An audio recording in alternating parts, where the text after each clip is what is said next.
Welcome to another video about the Camino.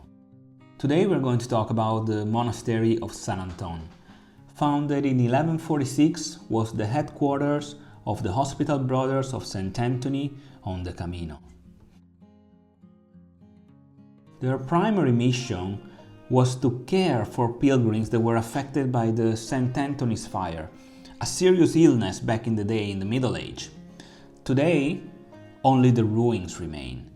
Most notably the single standing arch that once sheltered pilgrims from snow and rain.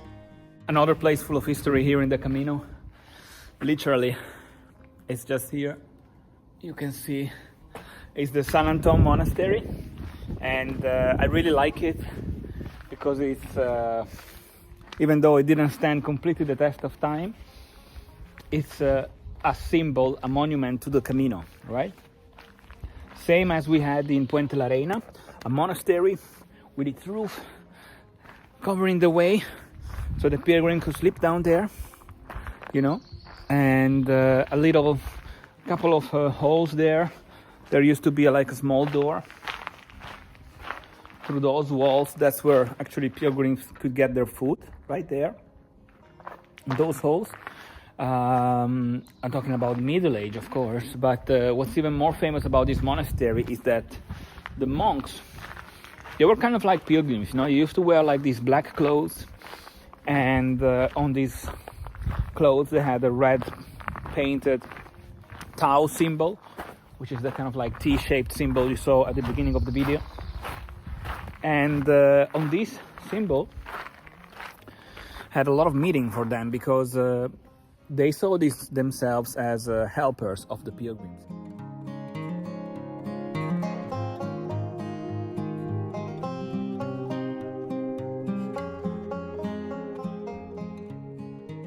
These monks ended up having something like 400 monasteries all over Europe, and this was their stronghold on the Camino.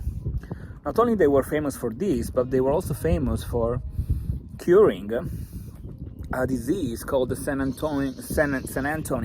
Saint Anthony fire, called Fuoco di Sant'Antonio, as we say in Italian, which was caused by a kind of fungus that was found in the rye bread that was very common in the Middle Age. And they would bake a different bread that would be kind of like almost miraculous, right? And they would cure the people who were affected by this.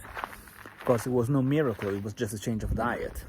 But they made them pretty famous. And the beautiful thing is that the place that we see today, the monastery, still has a function. During the summer, when it's warm enough to be able to also sleep outside, this place becomes an albergue managed by volunteers, completely working on donation base, where you can literally sleep under the stars and feel the energy of a place that has been a stronghold for pilgrims on the Camino for over 1,000 years. I would say that if you're here on the Camino, definitely stop here.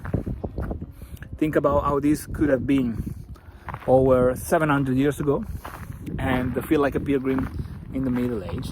And even if you're not going to sleep there, just go inside if it's open and have a look for yourself, you know. And don't just walk straight to Castrojeris, but the journey is the most important thing, not the destination. So every place in the journey, just stop by, check it out. You know, oh wow, there used to be like a temple here, no? Or there's a QR code. Okay, let's see what the QR code tells me, right?